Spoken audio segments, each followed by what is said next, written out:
Es la historia de dos hermanos. Desde 2010 están presos y saldrán libres hasta 2024 por un delito que presuntamente no cometieron. Es un reportaje especial de nuestro compañero Claudio Ochoa.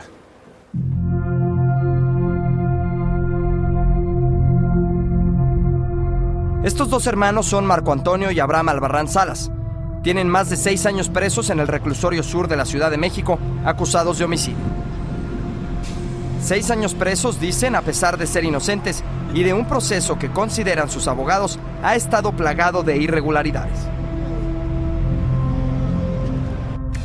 La madrugada del 11 de septiembre de 2010 fue asesinado a golpes Federico Estrada Martínez, de 17 años de edad, en el cruce de Volcán Monte Alegre y Volcán Iztaccíhuatl de la colonia Pedregal Santa Úrsula en la delegación Tlalpan, al ir en camino a esta tienda a resurtir caguamas en compañía de hermanos y amigos. Según las distintas declaraciones de su familia, los agresores fueron los Albarrán Salas, hoy sentenciados a 23 años de cárcel. Esas mismas declaraciones tienen múltiples contradicciones, según hacen ver sus abogados. Quienes iban con la víctima esa madrugada, un hermano, un cuñado y un amigo, aseguraron que la agresión se dio después de las 2:30 de la mañana, cuando un taxi les cerró el paso y fueron agredidos con piedras y palos. Sin embargo, la notificación del Hospital General Dr. Manuel G. González muestra que Federico ingresó a la 1:36 de la mañana ya inconsciente. La diferencia es de más de 1 hora. Otra contradicción se da en las declaraciones de Alfredo Estrada Martínez y Raúl Estrada Martínez, hermanos de la víctima. Alfredo dijo que mientras estaba en su casa, Raúl llegó para avisarle de la agresión y pedirle ayuda. Pero Raúl dijo que el apoyo se lo solicitó en una llamada telefónica. Irregularidades de la autoridad también fueron parte de este proceso. El Ministerio Público de Tlalpan giró un oficio de localización de los hermanos Albarrán, a pesar de que el papá de la víctima dijo desconocer quién o quiénes habían agredido a su hijo, y a pesar de que los hermanos de la víctima solo mencionaron literalmente a Marcos NN alias El Perico y a su hermano, sin ningún apellido y ninguna característica física. Una versión inicial de los hechos no se conoció en las primeras declaraciones después del asesinato, sino hasta que estos 3 policías de investigación, Alfredo Contreras Muñoz, Manuel Damián Santos y Gerardo Cruz Tetetla, se reunieron con Raúl Estrada Martínez, hermano de la víctima.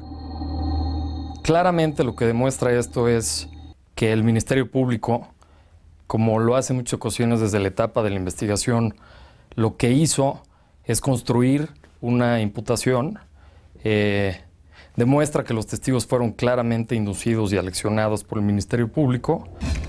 En ese encuentro, según consta en el informe de investigación, Raúl Estrada Martínez describió, entre otras cosas, que el Panta, como identifica a Abraham Albarrán Salas, tenía 17 años y un piercing en la ceja.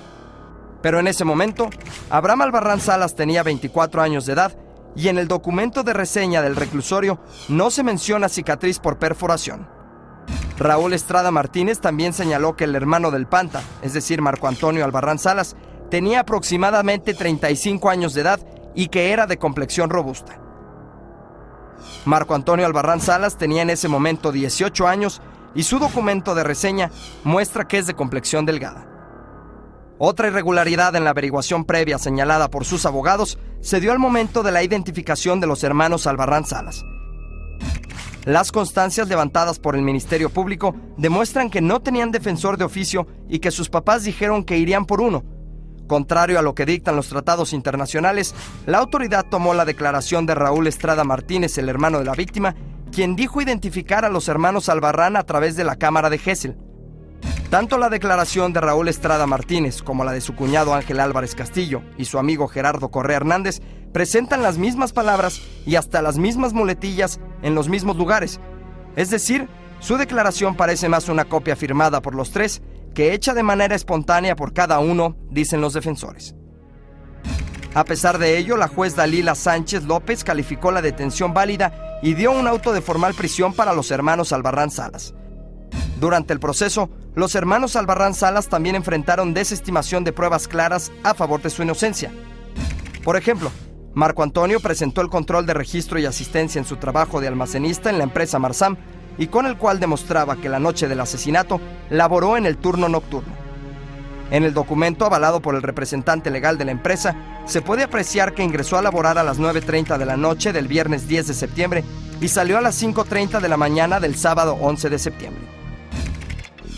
También entregó el reporte del comedor de empleados que muestra que tuvo su hora de comida a la 1:53 de la mañana, lapso en el que habría sucedido el homicidio.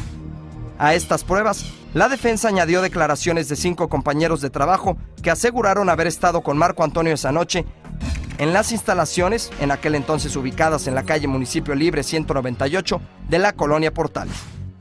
Una distancia en coche a más de 35 minutos del lugar del homicidio.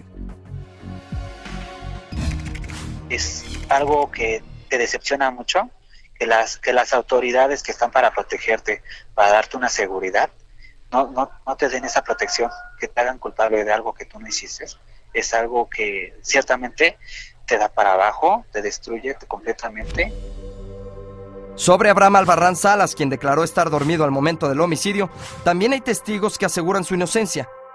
2 de sus vecinos de colonia, Aarón Martínez García y Blanca Hernández Torres, declararon haber pasado por el lugar de la agresión y en el momento en que sucedía. Los 2 aseguraron que no se trataba ni de Marco Antonio ni de Abraham y que nunca antes en su vida habían visto a los agresores. Pese a todos estos elementos presentados durante el proceso, el juez 63º de lo penal del Distrito Federal, Víctor Elías Pacheco Patlán, los condenó a 23 años y 9 meses de prisión. La defensa apeló, pero en segunda instancia los magistrados de la Segunda Sala Penal del Tribunal Superior de Justicia del Distrito Federal, Irma Inés Galván Monroy, María Estela Castañón Romo y Roberto Martín López, confirmaron la sentencia. La defensa promovió el amparo directo y quedó en manos del 4º Tribunal Colegiado Penal del Primer Circuito, que tendrá la última decisión el próximo 5 de enero. Claudio Ochoa Huerta, Noticieros Televisa.